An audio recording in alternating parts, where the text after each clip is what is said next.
Hi everyone. ಈ ಕೆಇದವ್ರದ್ದು KEA KEA help line number ನಂದ ಅನ್ಕೊಂಡ್ಬಿಟ್ರ ಏನೋ ಎಲ್ರು ಅಭ್ಯರ್ಥಿಗಳು ಅದು ನನಗ್ ಗೊತ್ತಾಗ್ತಾ ಇಲ್ಲ. ನೂರಾರು ಮೆಸೇಜ್ ಡೈಲಿ. ಕೆಸೆಟ್ ಕ್ವಾಲಿಫೈ ಆದರು, ಕ್ವಾಲಿಫೈ ಆಗ್ಲಿಲ್ದರು, ಬರ್ರಿ sir please reply, sir please reply, sir please please reply ಹೇಳಿ ಹೇಳಿ ಹೇಳಿ ರಕ ಅಂದ್ರ ಬೇಜಾರಂತ ಏನಲ್ಲ. ನನ್ನಿಂದ ನೀವು ಮಾಹಿತಿ ಸಿಗುತ್ತಾ ಅಂದ್ರ ನಂಗೂ ಖುಷಿನ. ಬಟ್ ಅಲ್ಲ, ಅದು ಜಾಸ್ತಿ ಆಗ್ಬಿಟ್ರ ಸ್ವಲ್ಪ ಸಮಸ್ಯೆ. ಈಗ ಇದರೊಳಗ್ ನೋಡೋಣ, ಈ ಕೆಸೆಟ್ ಕ್ವಾಲಿಫೈ ಆಗಿರೋರಿಗೆ ಮತ್ತೆ ಕೆಸೆಟ್ ಕ್ವಾಲಿಫೈ ಆಗೋ ಹಂತದಲ್ಲಿ ಇರೋರಿಗೆ. ಆಗೋ ಅಂತ ಅಂದ್ರ ಆಗ್ತೀರಿ ನೀವು. ಈ ಸರಿ ಕ್ವಾಲಿಫೈ ಆಗಿಲ್ಲ, ಮುಂದ್ಸರಿ ಕ್ವಾಲಿಫೈ ಆಗ್ಬೇಕಲ್ಲ. ನೀವು 100% ಕ್ವಾಲಿಫೈ ಆಗ್ತೀರಿ. ಅವರು ಏನೇನ್ ಕ್ರಮಗಳನ್ನ ತೆಗೆದುಕೊಳ್ಬೇಕು ಇದನ್ನ ನೋಡ್ಕೊಂಡ್ರೆ ನಿಮ್ಗೂ ಗೊತ್ತಾಗ್ಬಿಡುತ್ತ ಏನು ಮಿಸ್ಟೇಕ್, ನಾ ಈ ಮಿಸ್ಟೇಕ್ ಅನ್ನ ಮಾಡ್ಬಾರ್ದು ಅಂತಂತಂದ. ಈ ವಿಡಿಯೋ ತುಂಬಾ ಯೂಸ್ಫುಲ್ ಆಗುತ್ತಾ ಕ್ವಾಲಿಫೈ ಆದವ್ರಿಗೂ ಮತ್ತು ಕ್ವಾಲಿಫೈ ಆಗದೆ ಇರುವಂತವ್ರಿಗೂ ಸಹ, ಇಬ್ಬರಿಗೂ ಯೂಸ್ ಆಗುತ್ತಾ. ಕೊನೆವರೆಗೆ ನೋಡಿ. ಮತ್ತ ಈ ವಿಡಿಯೋ ನಿಮ್ಮ ಸ್ನೇಹಿತರು ಯಾರು ಈ ರೀತಿ ಸಮಸ್ಯೆಗಳನ್ನ ಅನುಭವಿಸ್ತಿದ್ರ ಅವ್ರಿಗೆ ಶೇರ್ ಮಾಡ್ಕೊಳ್ಳಿ. ಇದರಿಂದ ಅವ್ರಿಗೆ ಮಾಹಿತಿ ಸಿಕ್ಕಂಗಾಗುತ್ತ. ಇಲ್ಲ ಅಂದ್ರ ಅವ್ರು ಎಲ್ಲಾ ಕಡೆನೂ ಸರ್ಚ್ ಮಾಡ್ತಾರ ಮತ್ತು ಒಳ್ಳೆ ನನ್ಗ ಬರ್ತಾರ. ಆತರ ಶೇರ್ ಮಾಡ್ಕೊಂಬಿಡಿ. ಇಲ್ಲಿ ನೋಡ್ರಿ, ಇವ್ರು ಕೇಳ್ಯಾರ, ಯಾರು ದೇವಿಕಾ ಅವರು. Sir, during application I had uploaded an expired income and caste certificate. Date expire ಆಗ್ಬಿಟ್ಟೈತಿ. Now I have renewed certificate. Is this cause any issue during document verification? Renewed ಅಲ್ಲ, ರಿನ್ಯೂಡ್ ಅಂತಂದ್ರೆ ಎಕ್ಸ್ಪೈರ್ಡ್ ಆಗಿರೋದು ರಿನ್ಯೂಡ್ ಮಾಡಿಕೊಡಲ್ಲ ದೇವಿಕಾ ಅವ್ರೆ. ಇದು ನೀವು ತಗೊಂಡಿರೋದು new ಅನ್ಸುತ್ತ.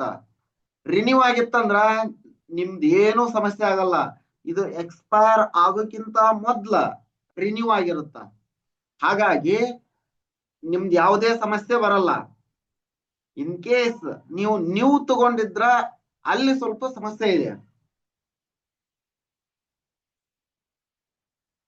ಇಲ್ಲೇ ನೋಡ್ರಿ, ಕರೆಕ್ಟ್ ಆಗಿ ದೇವಿಕಾ ಅವ್ರೆ, ಸಾಮಾನ್ಯ ವರ್ಗದ ಅಭ್ಯರ್ಥಿಗಳನ್ನ ಹೊರತುಪಡಿಸಿ, ಸಾಮಾನ್ಯ ಅಭ್ಯರ್ಥಿಗಳು ಒಂದಿಷ್ಟು ಜನ, ಸರ್ ನಾ general merit ತೊಳಗ qualify ಆಗ್ಬಿಟ್ಟಿನಿ, non caste certificate ಕೊಡ್ಬೇಕಾ ಅಂತಾನು ಕೇಳಿದ್ರಿ.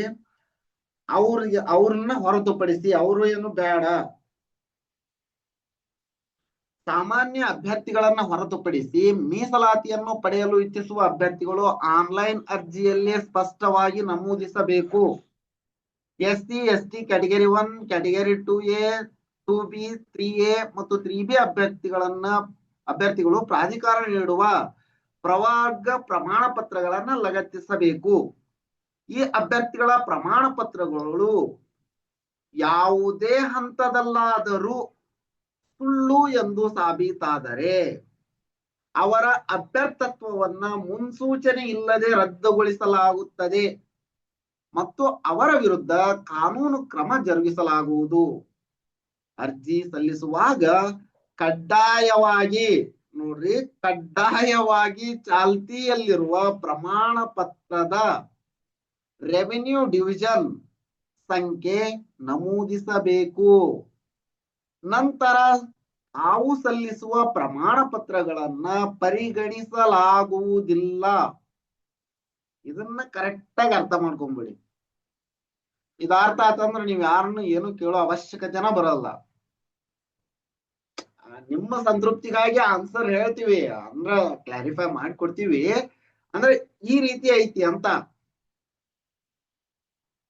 ನೆಕ್ಸ್ಟ್ ಇವ್ರು ನೋಡ್ರಿ, sir my caste certificate there is only Adi Dravida, no subcaste mentioned, now selected in SC category A. What to do, sir? ನಿಮ್ಗ ಪಾಸಿಬಿಲಿಟಿ ಇದೆ. ಇದ್ರ ಪ್ರಕಾರ ಹೋದಾಗ ನೋಡ್ರಿ, SC ಅಂತ ಹೇಳ್ಯಾರ, ನೀವು SC ಅಂತ ಸೆಲೆಕ್ಟ್ ಮಾಡಿರಿ, ಸರಿನಾ? ಅವರೇ ತಮ್ಮ ನೋಟಿಫಿಕೇಶನ್ ಅಧಿಸೂಚನೆಯಲ್ಲಿ ಹೇಳಿರುವ ತರ ನೀವು ಹಾಕಿದಿರಿ. ಉಮಾದೇವಿ ಅವರೇ, ನಿಮ್ದೇನು ಸಮಸ್ಯೆ ಆಗಲ್ಲ. ನೀವು ತಗೊಳ್ರಿ, ಬೇಕಂದ್ರ ನೀವು ಕಾಸ್ಟ್ ಸರ್ಟಿಫಿಕೇಟ್ ತಗೊಳ್ಳಿ. ಅದ್ರೊಳಗ ಆದಿ ದ್ರಾವಿಡ ಯಾವ್ದಕ್ ಬರುತ್ತಾ ನೋಡಿ, ಎ ಬರುತ್ತಾ ಬಿ ಬರುತ್ತಾ, ನಿಮ್ಗೆ ಸಂಬಂಧಪಟ್ಟಂತೆ ಎ ಅಂತ ಕೊಡ್ತಾರ. ಅದು ಪ್ಲಸ್ ಇದು ನ್ಯೂ ಪ್ಲಸ್ ಓಲ್ಡ್ ಎರಡೂನು ವ್ಯಾಲಿಡ್ ಆಗುತ್ತ ನಿಮ್ ಕೇಸ್ ನಲ್ಲಿ. ಯಾಕಂದ್ರೆ ನೀವು ಎ ಅಂತ ತೋರಿಸ್ತಾ ಇದ್ದೀರಿ, ಅದು ಎ ಅಂತ ಅವರು ಮೊದ್ಲ ಹೇಳಿಲ್ಲ, ಸರಿನಾ? ನಿಮ್ದು ಓಲ್ಡ್ ಸರಿ ಐತಿ. ಈಗ ಎ ಅಂತ ನೀವು ತಗೊಂತೀರಲ್ಲ, ಅಲ್ಲಿ ಸೇರ್ಕೊಳುತ್ತಾ, ಅವ್ರದಕ್ಕೂ ನಿಮ್ದಕ್ಕೂ ಮ್ಯಾಚ್ ಆಗುತ್ತಾ, ಅವರು ಅದನ್ನ ಡಾಕ್ಯುಮೆಂಟ್ ವೆರಿಫಿಕೇಶನ್ ಪರಿಗಣಿಸುತ್ತಾರ. ನಿಮ್ ಕೇಸಲ್ಲಿ ಇದು ಸರಿ ಆಗತ್ತಾ? ನೆಕ್ಸ್ಟ್, ಸರ್, ಒಳ ಮೀಸಲಾತಿಯಿಂದ ಬೇರೆ ಕಾಸ್ಟ್ ದವರ ಕಟ್ ಆಫ್ ರಿಸಲ್ಟ್ ಚೇಂಜ್ ಆಗುತ್ತಾ ಸರ್? ಪ್ಲೀಸ್ ರಿಪ್ಲೈ ಅಂತ ಹೇಳಾರ. ಯಾರು ಇವರು? ಭೀಮೇಶ್ ಅವರೇ, ಒಳ ಮೀಸಲಾತಿಯಿಂದ ಬೇರೆ ಕಾಸ್ಟ್ ದವ್ರದ್ದು ಯಾವುದೇ ತರ ರಿಸಲ್ಟ್ ವೇರಿ ಆಗಲ್ಲ. No change in result, no change. But ಇವರಲ್ಲಿ ವೇರಿಯೇಷನ್ ಆಗುತ್ತ. SCA, SCB, SCC ಅಂದ್ರೆ ಕಟ್ ಆಫ್ ಏನು ವೇರಿಯೇಷನ್ ಮಾಡ್ತಾರೋ ಏನಿಲ್ಲ ಗೊತ್ತಿಲ್ಲ. ಆದ್ರೆ ನೋಡ್ರಿ, SCA ದವರು SCC ಅಂತ ಹಾಕ್ಯಾರ, ಇಲ್ಲ SCB ಅಂತ ಹಾಕ್ಯಾರ, SCC ಅಂತ ಹಾಕ್ಯಾರ. SCC ದವರು ಅದೇ ತರ ಇದನ್ನ ಚೂಸ್ ಮಾಡಿರ್ತಾರ, ಇದನ್ನ ಚೂಸ್ ಮಾಡಿರ್ತಾರ, ಇದನ್ನ ಚೂಸ್ ಮಾಡಿರ್ತಾರ. ಇಲ್ಲೇ ಸ್ವಲ್ಪ ಕನ್ಫ್ಯೂಷನ್ ಐತಿ. ಸಮಸ್ಯೆ ಏನಾದ್ರೂ ಆದ್ರ, ಅಂದ್ರ ಏನಾದ್ರೂ ಡಿಲೇ ಆದ್ರ, ನಿಮ್ ರಿಸಲ್ಟ್ ನಲ್ಲಿ ಡಿಲೇ ಆದ್ರ, ಅಥವಾ ಇದ್ರೊಳಗೆ ಎಲ್ಲ ಡಿಲೇ ಆಗ್ತಾ ಇದೆ ಅಂತಂದ್ರ, ಇಷ್ಟು ಬೇಗ ಪ್ರೊಸೆಸ್ ಮುಗಿಸ್ಬಿಟ್ರಿ ಇವ್ರು. 2ನೇ ತಾರೀಕಿಗೆ ಎಕ್ಸಾಮ್ ಮುಗಿತು, 15ನೇ ತಾರೀಕಿಗೆ ಕೀ ಆನ್ಸರ್ ಬಿಟ್ರು, 21ನೇ ತಾರೀಕಿಗೆ ಕಟ್ ಆಫ್ ಮಾರ್ಕ್ಸ್, ರಿಸಲ್ಟ್ ಆದ ಇದು ಏನೋ ಎಲ್ಲಾ ಪ್ರೊಸೆಸ್ ಒಂದ್ 20 ದಿವಸದೊಳಗೆ ಎಲ್ಲಾ ಮುಗಿದ್ಬಿಟ್ಟೈತಿ. ಈಗಾಗ್ಲೇ ಇವತ್ತಿಗೆ ಸಂಬಂಧಪಟ್ಟಂಗೆ ಬಹಳ ದಿನ ಆಯ್ತು. ಅಂದ್ರೆ ಇಷ್ಟೊಳಗ ಮುಗಿಸ್ಬೇಕಾಗಿತ್ತು ಇವ್ರು ಇನ್ನು. ಯಾಕಂದ್ರ ಇಲ್ಲಿ ಸಮಸ್ಯೆ ಬಂದೈತಿ. ಇದನ್ನ ಸರಿಯಾಗಿ ಏನಾದ್ರು ಒಂದು ಸೊಲ್ಯೂಷನ್ ನೋಡ್ಕೊಂಡು ಬೇಗ ಬಿಟ್ಬಿಡ್ತಾರ. ಇದು ಬಿಟ್ರು ಅಂದ್ರ ಬೇಗ ಪ್ರೊಸೆಸ್ ಮುಗಿದ್ಬಿಡ್ತ. ಇಲ್ಲ ಅಂದ್ರ ಕೋರ್ಟ್ ಕೇಸ್ ಆದ ಇದ ಹಂಗ ಆಗ್ತಾವು, ಬೇಗ ಮುಗಿಸ್ಬಿಡ್ತಾರ ಅವ್ರು. ಅಂದ್ರ ಅವ್ರು ಏನ್ ಯೋಚನೆ ಮಾಡ್ತಿರ್ತಾರ, ಈಗ ಈ ಪ್ರೊಸೆಸ್ ಅನ್ನ ಬೇಗ ಯಾವ ತರ ಮುಗಿಸ್ಬೇಕು ಅಂತ ಪ್ಲಾನಿಂಗ್ ಮಾಡ್ತಿರ್ತಾರ. ಬೇಗ, ಅತಿ ಬೇಗ.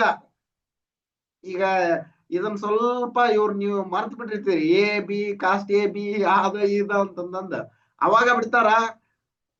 ವೆರಿಫಿಕೇಶನ್ 2 ದಿವಸ ಮುಗಿಯುತ್ತ. ಹಂಗ ಅಂದ್ರ ನಿಮ್ಗ ಅವರು ಮೇ ಬಿ ವೆರಿಫಿಕೇಶನ್ ಹೆಂಗ್ ಕರೀತಾರ ಅಂದ್ರ, ನೀವು ಕೋರ್ಟ್ಗೆ ಹೋಗಕ್ ಆಗಿರ್ಬಾರ್ದು, ಆ ರೀತಿ ವೆರಿಫಿಕೇಶನ್ ಡೇಟ್ ಬಿಟ್ಬಿಡ್ತಾರ.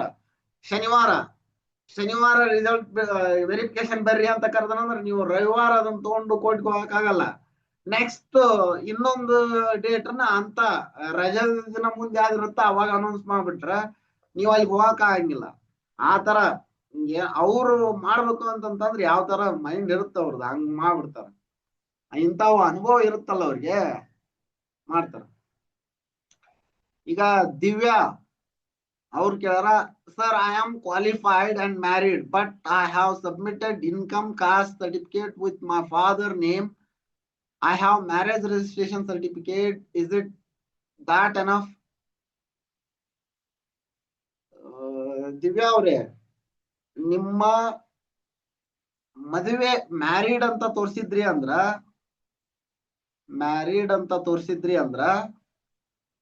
ನೀವು ನಿಮ್ಮ ಹಸ್ಬೆಂಡ್ ನ ಕಾಸ್ಟ್ ಇನ್ಕಮ್ನೇ ಕೊಡ್ಬೇಕು.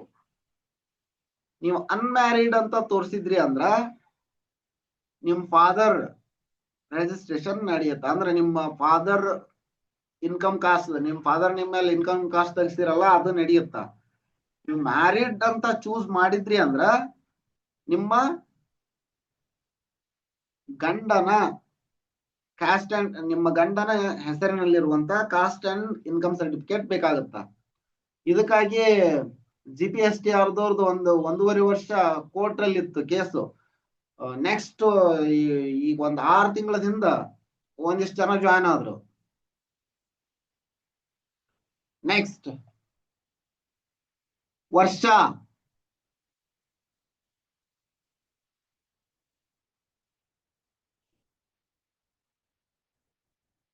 Sir, I am Varsha.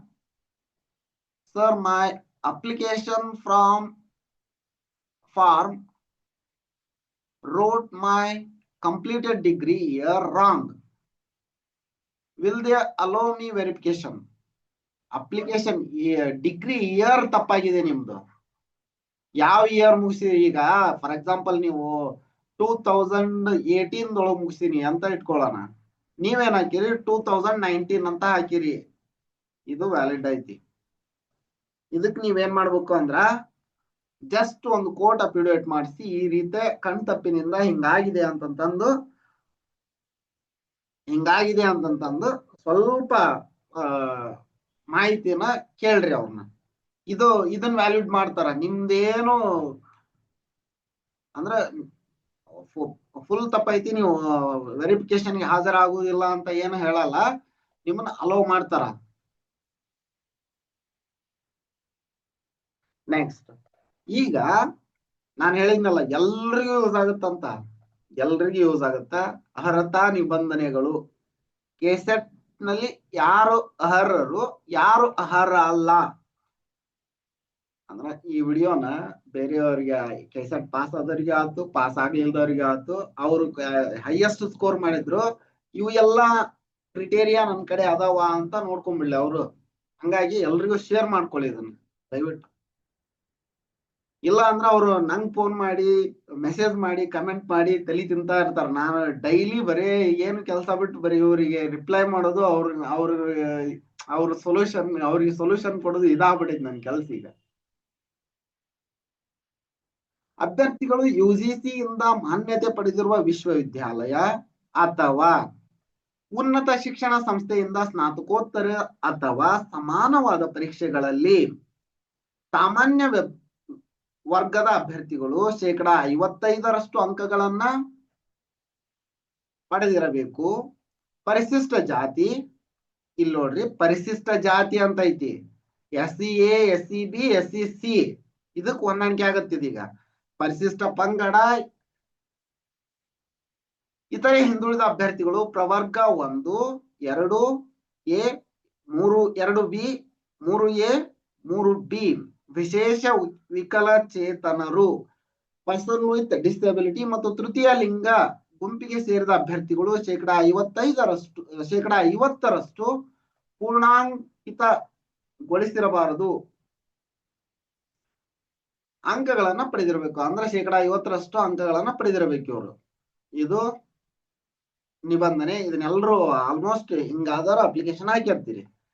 ಸ್ನಾತಕೋತ್ತರ ಪದವಿ ಪಡೆದವರು ಹಾಗೂ ಪ್ರಸ್ತುತ ವರ್ಷದಲ್ಲಿ ವ್ಯಾಸಂಗ ಮಾಡುತ್ತಿರುವ ಪ್ರಥಮ, ದ್ವಿತೀಯ ಸ್ನಾತಕೋತ್ತರ ಪದವಿ ವಿದ್ಯಾರ್ಥಿಗಳು ಕೆಸೆಟ್ ಪರೀಕ್ಷೆಯನ್ನ ತೆಗೆದುಕೊಳ್ಳಲು ಅರ್ಹರಾಗಿರುತ್ತಾರೆ. ನೀವು ಅರ್ಹರಾಗಿರಿ. ಆದರೆ ಪ್ರಸ್ತುತ ವ್ಯಾಸಂಗ ಮಾಡುತ್ತಿರುವ ಅಭ್ಯರ್ಥಿಗಳಿಗೆ ಪರೀಕ್ಷೆ ತೆಗೆದುಕೊಳ್ಳಲು ತಾತ್ಕಾಲಿಕವಾಗಿ ಮಾತ್ರ ಪ್ರವೇಶ ನೀಡಲಾಗುವುದು. ಅವರ ಸ್ನಾತಕೋತ್ತರ ಪದವಿ ಅಥವಾ ಸಮಾನವಾದ ಪರೀಕ್ಷೆಯನ್ನ ಸಾಮಾನ್ಯ ವರ್ಗದವರು 55% ಹಾಗೂ ಪರಿಶಿಷ್ಟ ಜಾತಿ ಮತ ಇವರೆಲ್ಲ ಕೆಟಗರಿಯವರು, ತೃತೀಯ ಲಿಂಗದ ಅಭ್ಯರ್ಥಿಗಳು ಸೇರಿ 50% ಅಂಕ ಪಡೆದು ಅರ್ಹತೆ ಹೊಂದಿ ಕೆಸೆಟ್ ಪರೀಕ್ಷೆ ಫಲಿತಾಂಶ ಪ್ರಕಟಿಸಿದ ದಿನಾಂಕದಿಂದ, ಈ ಫಲಿತಾಂಶ ಪ್ರಕಟ ಆಯ್ತಲ್ಲ, ಫೈನಲ್ ರಿಸಲ್ಟ್ ಬಿಡ್ತಾರೆ. ಈಗ ಫೈನಲ್ ರಿಸಲ್ಟ್ ಅಂತ ಅಂದ್ಬಿಟ್ಟು ನಿಮ್ಗೆ ಇದನ್ನ ಮಾಡ್ತಾರೆ. ವರ್ಷದೊಳಗಾಗಿ, ದಿನಾಂಕದಿಂದ 2 ವರ್ಷದೊಳಗಾಗಿ ಅವರ ಸ್ನಾತಕೋತ್ತರ ಪದವಿಯ ಅಂಕಗಳನ್ನ ಸಲ್ಲಿಸಿದರೆ ಮಾತ್ರ ಸಹಾಯಕ ಪ್ರಾಧ್ಯಾಪಕರ ಅರ್ಹತಾ ಪ್ರಮಾಣ ಪತ್ರ ಪಡೆಯಬಹುದು.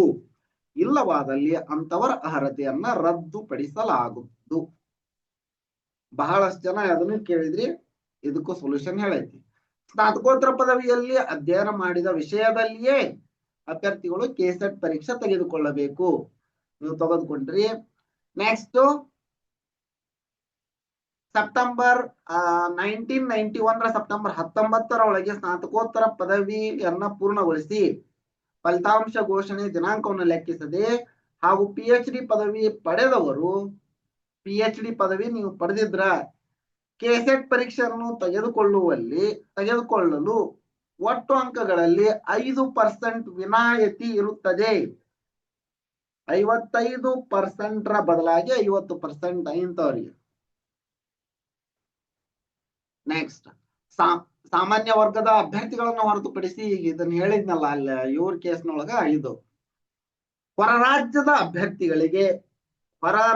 ಅಭ್ಯರ್ಥಿಗಳು ಇತ್ತಂದ್ರ, ಇಲ್ಲಿ ಒಬ್ನು ಬೆಂಗಾಲ್ದವ್ರು ಒಬ್ರು ನಮ್ ಟೆಲಿಗ್ರಾಮ್ ನಲ್ಲಿ ಮೆಸೇಜ್ ಮಾಡಿದ್ರು, ಸರ್ ನಾನ್ ಬೆಂಗಾಲ್ದವರು, ವೆಸ್ಟ್ ಬೆಂಗಾಲ್ ನಾನು ಅಲ್ಲೇ ನನ್ನ MSc ಅನ್ನ ಮುಗಿಸೀನಿ, ನಾನು ಇಲ್ಲಿ ಕೆಸೆಟ್ ಬರ್ದೀನಿ, ಅದಕ್ಕೆ ನಂಗೆ ಮಾಹಿತಿ ಹೇಳ್ರಿ ಅಂತಂತಂದು. ಅವಂಗ ಕನ್ನಡ ಬರಲ್ಲ ಅಂತ ಅವರು ಕೇಳಿದ್ರು ಪಾಪ. ಆಯ್ತು, ಆತರ ಏನಾದ್ರು ಇಶ್ಯೂ ಇದ್ರೆ ಕೇಳ್ರಿ, ನಿಮ್ಗ ಸಪೋರ್ಟ್ ಮಾಡ್ತೀವಿ ಅಂತ ಹೇಳಿದ್ವಿ. ಹೊರ ರಾಜ್ಯದ ಅಭ್ಯರ್ಥಿಗಳಿಗೆ ಯಾವುದೇ ರೀತಿ ಮೀಸಲಾತಿ ಇರುವುದಿಲ್ಲ. ಅವರು ಸ್ನಾತಕೋತ್ತರ ಪರೀಕ್ಷೆಯಲ್ಲಿ ನಿಗದಿತ ಕನಿಷ್ಠ 55% ಅಥವಾ ಅದಕ್ಕಿಂತ ಹೆಚ್ಚು ಅಂಕಗಳನ್ನ ಪಡೆದಿದ್ದಲ್ಲಿ ಮಾತ್ರ ಸಾಮಾನ್ಯ ವರ್ಗದಡಿಯಲ್ಲಿ ಪ್ರವೇಶಾತಿಗೆ ನೋಂದಾಯಿಸಬಹುದು. ಅಂದ್ರ ಈಗ ಔಟ್ ಆಫ್ 300 ಅವ್ರು ಎಷ್ಟು ತಗೋಬೇಕು? 120, 40% ತಗೋಬೇಕು. SC, ST, OBC, transgender, PWD ಅರ್ಹತೆಯ ನಿಯಮವು ಕೇವಲ ಕರ್ನಾಟಕ ರಾಜ್ಯದ SC, ST, OBC, transgender, PWD ಅಭ್ಯರ್ಥಿಗಳಿಗೆ ಮಾತ್ರ ಅನ್ವಯವಾಗುತ್ತದೆ. ಇಲ್ಲೇ ಒಬ್ರು ತೆಲಂಗಾಣದೊಳಗಂತ್ರನು MSc ಮುಗಿಸ್ತೀನಿ ಸರ್, ನಾನು ಈ ಕೆಸೆಟ್ ಬರ್ದೀನಿ, ನಂಗಲ್ಲೇ GMSC ಅಂತ ಬಂದಿದೆ, ಅದನ್ನ ಕ್ಲಾರಿಫೈ ಮಾಡ್ರಿ ಅಂತ ಹೇಳಿದ್ರಿ. GMSC ಅಂದ್ರ ಜನರಲ್ ಮೆರಿಟ್ ಸ್ಟೇಟ್ ಅಲಾಟೆಡ್ ಅಂತ ಇದು. ನೀವು ಬೇರೆ ರಾಜ್ಯದ ಅಭ್ಯರ್ಥಿ ಇಲ್ಲೇ ಪರೀಕ್ಷೆ ಬರ್ದಿರಿ, ಅವ್ರಿಗೆ ನಿಮ್ಗೆ ಜನರಲ್ ಮೆರಿಟ್ ಅಂತ ಕೊಟ್ಟೈತಿ, ಸ್ಟೇಟ್ ನಿಮ್ಗೆ ಅಲಾಟ್ ಮಾಡೈತಿ ಅಂತ ಅದ್ರ ಅರ್ಥ. ತೆಲಂಗಾಣದವರು ಕೇಳಿದ್ರಲ್ಲ, ಅದಕ್ಕ ಸೊಲ್ಯೂಷನ್ ನೋಡಿ ಅದು. ನೆಕ್ಸ್ಟ್, ಅಭ್ಯರ್ಥಿಗಳು ಮುಖ್ಯವಾಗಿ ಗಮನಿಸಬೇಕಾದ ಅಂಶವೇನೆಂದರೆ ಅವರ ಅಭ್ಯರ್ಥಿತನವು ತಾತ್ಕಾಲಿಕವೆಂದು ಭಾವಿಸಿಕೊಳ್ಳತಕ್ಕದ್ದು. ಪ್ರವೇಶಾತಿ ಪಡೆದ ಕಾರಣಕ್ಕೆ ಕರ್ನಾಟಕ ಪರೀಕ್ಷಾ ಪ್ರಾಧಿಕಾರವು ಅವರನ್ನ ಅರ್ಹ ಅಭ್ಯರ್ಥಿಯಾಗಿ ಪರಿಗಣಿಸಿದೆ ಎಂದು ತಿಳಿಯಬಾರದು. ಅಭ್ಯರ್ಥಿಗಳ ಅರ್ಹತಾ ನಿಬಂಧನೆಗಳನ್ನ ಪರಿಶೀಲಿಸಿದ ನಂತರ ಅವರ ಅಭ್ಯರ್ಥಿತನವನ್ನ ಪರಿಗಣಿಸಲಾಗುವುದು. ನೆಕ್ಸ್ಟ್, ಈಗಾಗಲೇ ಕೆಸೆಟ್ ಪರೀಕ್ಷೆಯಲ್ಲಿ ಅರ್ಹತಾ ಪಡೆದ ಅಭ್ಯರ್ಥಿಗಳು ಮುಂಬರುವ ಕೆಸೆಟ್ ಪರೀಕ್ಷೆಗೆ ಅದೇ ವಿಷಯದಲ್ಲಿ ಅರ್ಜಿ ಸಲ್ಲಿಸುವಂತಿಲ್ಲ. ಬೇರೆ ವಿಷಯ ನೀವು 2 ಡಿಗ್ರಿ ಹೊಂದಿದ್ರೆ ಅದರೊಳಗ ಅರ್ಹತೆ ಹೊಂದ್ರಿ ಅಂತ ಹೇಳ್ತಾರೆ. ಇನ್ ಕೇಸ್ ನೀವು ಅದ್ರೊಳಗ ನೋಂದಾಯಿಸಿಕೊಂಡಿದ್ರ, ಪರೀಕ್ಷೆ ಬರದ್ರ ಇದ್ರೊಳಗ ಕ್ವಾಲಿಫೈ ಆಗ್ಲಿಲ್ಲ ಅಂದ್ರ ಮೊದ್ಲಿಂದನೂ ಡಿಸ್ಕ್ವಾಲಿಫೈ ಮಾಡ್ತೀವಿ ಅಂತ ಹೇಳ. ನೆಕ್ಸ್ಟ್, ಭಾರತೀಯ ವಿಶ್ವವಿದ್ಯಾಲಯ ಅಥವಾ ಸಂಸ್ಥೆ ನೀಡುವ 2 ವರ್ಷದ ಸ್ನಾತಕೋತ್ತರ ಪದವಿ ಪ್ರಮಾಣ ಪತ್ರ ಅಥವಾ ವಿದೇಶಿ ವಿಶ್ವವಿದ್ಯಾಲಯ ಅಥವಾ ಸಂಸ್ಥೆ ನೀಡುವ ವಿದೇಶಿ ಪದವಿ ಅಥವಾ ಡಿಪ್ಲೊಮಾ ಪ್ರಮಾಣ ಪತ್ರ ಹೊಂದಿರುವ ಅಭ್ಯರ್ಥಿಗಳು ತಮ್ಮ ಹಿತದೃಷ್ಟಿಯಿಂದ ಮಾನ್ಯತೆ ಪಡೆದ ಭಾರತೀಯ ಸ್ನಾತಕೋತ್ತರ ಪದವಿಯೊಂದಿಗೆ ತಮ್ಮ ಡಿಪ್ಲೊಮಾ ಅಥವಾ ಪದವಿ ಅಥವಾ ಪ್ರಮಾಣ ಪತ್ರದ ಸಮಾನತೆಯನ್ನ association of Indian university AIU ನವದೆಹಲಿ ಇಂದ ಖಚಿತಪಡಿಸಿಕೊಳ್ಳಬೇಕು. ವಿದೇಶದವರು ಅಥವಾ ನಿಮ್ಮ ಡಿಗ್ರಿ ಮೇಲೆ ಏನಾದ್ರೂ ಕನ್ಫ್ಯೂಷನ್ಸ್ ಇದ್ರ ಇಲ್ಲೇ ಖಚಿತಪಡಿಸ್ಕೊಳ್ರಿ ಅಂತ ಹೇಳ. ಇದಿಷ್ಟು ಅರ್ಹತಾ ನಿಬಂಧನೆಗಳು. ಈ ಅರ್ಹತಾ ನಿಬಂಧನೆಗಳು ಕೆಸೆಟ್ ಕ್ವಾಲಿಫೈ ಆದವರಿಗೆ, ಕ್ವಾಲಿಫೈ ಆಗದೆ ಇರೋರಿಗೆ ಎಲ್ರಿಗೂ ಯೂಸ್ ಆಗ್ತಾವು. ಕರೆಕ್ಟ್ ಆಗಿ ನೋಡ್ರಿ, 1 ಬಿಟ್ಟು 2 ಬರೇ ಡೀಟೇಲ್ ಆಗಿ ಎಕ್ಸ್ಪ್ಲೇನ್ ಮಾಡೀನಿ. 1 ಬಿಟ್ಟು 2 ಬರೇ 3 ಬರೇ ನಿಮ್ಗೆ ಅರ್ಥ ಆಗುವವರೆಗೂ ನೋಡ್ಕೊಂಡು ಇದು ನಿಮ್ಮ ಸ್ನೇಹಿತರಿಗೆ ಅಥವಾ ಅಕ್ಕ ತಂಗಿ ಅಣ್ಣ ತಮ್ಮ ಇಂಥವ್ರಿಗೆ ಯಾರಿಗಾದ್ರೂ ಯೂಸ್ ಆಗುತ್ತಾರೆ ಇತ್ತಂದ್ರ ಅವ್ರಿಗೆ ಶೇರ್ ಮಾಡ್ಕೊಳ್ಳಿ. ಮತ್ತ ಈ ವಿಡಿಯೋ ನಿಮ್ಗೆ ಇಷ್ಟ ಆಗಿತ್ತಂದ್ರ ಒಂದ್ ಲೈಕ್ ಮಾಡಿ, ಇದರಿಂದ ನಮಗೂ ಮೋಟಿವೇಶನ್ ಸಿಗುತ್ತಾ. ಇದೇ ರೀತಿ ಹೆಚ್ಚು ಮಾಹಿತಿ ಪಡೆಯಲು ನಮ್ದೊಂದು ಟೆಲಿಗ್ರಾಮ್ ಗ್ರೂಪ್ ಐತಿ, ಆ ಟೆಲಿಗ್ರಾಮ್ ಗ್ರೂಪ್ ಜಾಯ್ನ್ ಆಗಿ. ಈ ಚಾನಲ್ ಅನ್ನ ಇನ್ನೂ ಸಬ್ಸ್ಕ್ರೈಬ್ ಮಾಡ್ಕೊಂಡಿಲ್ಲ ಅಂದ್ರೆ ಸಬ್ಸ್ಕ್ರೈಬ್ ಮಾಡ್ಕೊಳ್ಳಿ. ನೋಟಿಫಿಕೇಶನ್ ಬೆಲ್ ಅನ್ನ ಒತ್ತಿರಿ, ಇದರಿಂದ ನಾವು ಅಪ್ಲೋಡ್ ಮಾಡುವ ಎಲ್ಲ ವಿಡಿಯೋಗಳ ನೋಟಿಫಿಕೇಶನ್ ನೀವು ಪಡಿತೀರಿ. ಇದಿಷ್ಟು ಈ ವಿಡಿಯೋದಲ್ಲಿ. ಧನ್ಯವಾದಗಳು.